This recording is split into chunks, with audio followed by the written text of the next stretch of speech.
Fergus, based on the Railway series by Reverend W. Awdry.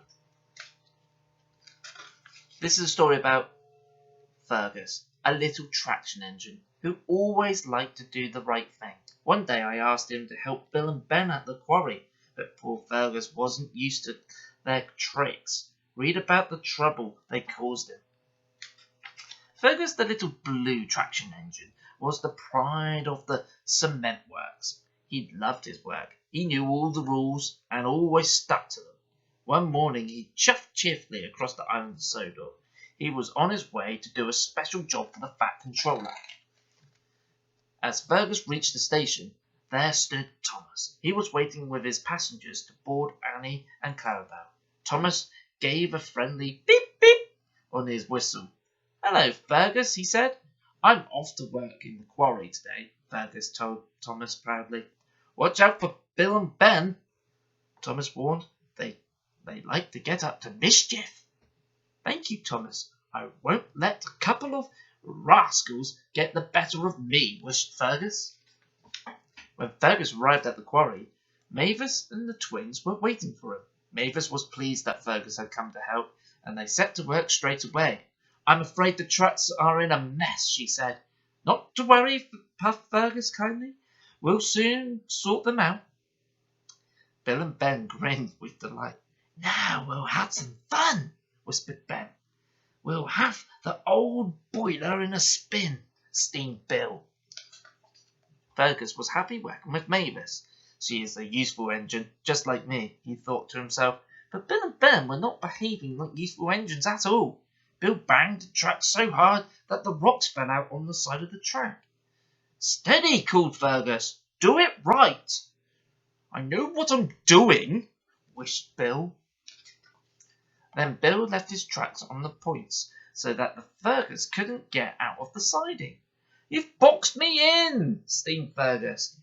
"Shift those trucks out of my way. Do it right." But Ben just grinned. The next day, the works crew was blasting rocks. The siren sounded to tell the engines that there was danger ahead. There was a loud boom, and a cloud of dust filled the air.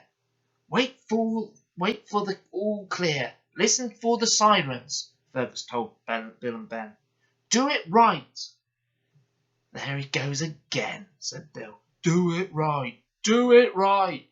It's all he keeps telling us, from morning until night."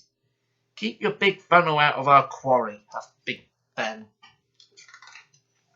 Later, the quarry master sent Bill and Ben to collect a new rock crusher from the harbour.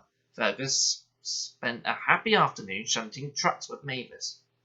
The quarry was a much more peaceful place without the twins around. At the harbour, Bill and Ben were still cross with Fergus. "He's always telling us what to do," moaned Bill. "He always says, 'Do it right,'" said Ben. "Next time he tells us what to do," wished Ben. "We'll do it wrong," Ben said. With the rock crusher safely loaded onto the flat truck, Bill and Ben steamed back to the quarry as quickly as they could. The rock crusher was heavy. It made the rails shake all the way back. Fergus was waiting for Bill and Ben to arrive. "The blasting has made the rock's faces unsafe." He called to them, "Stay away! Do things right!" Bill and Ben didn't listen. They rattled their load towards the cliff as roughly as they could.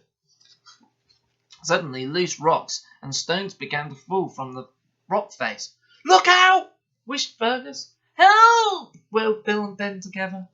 Fergus steamed forward and banged Bill and Ben out of the way. His driver jumped clear in time, but falling rocks buried Fergus right up to his funnel. Mavis and the twins' engines worked busily to carry out the rocks and rubble. It took a long time to dig poor Fergus out. No one worked harder than Bill and Ben to try and rescue the little traction engine. They didn't moan, and there were no tricks. They wanted to do things right. At last, Fergus was free. Bill and Ben were very ashamed of themselves. "We shouldn't have been so naughty," said Bill. "We're very, very, very sorry, Fergus," added Ben. As long as we're friends again now, smiled Fergus. Oh, yes, said the twins. Good, smiled Fergus. From now on, we'll do things right and together. The end.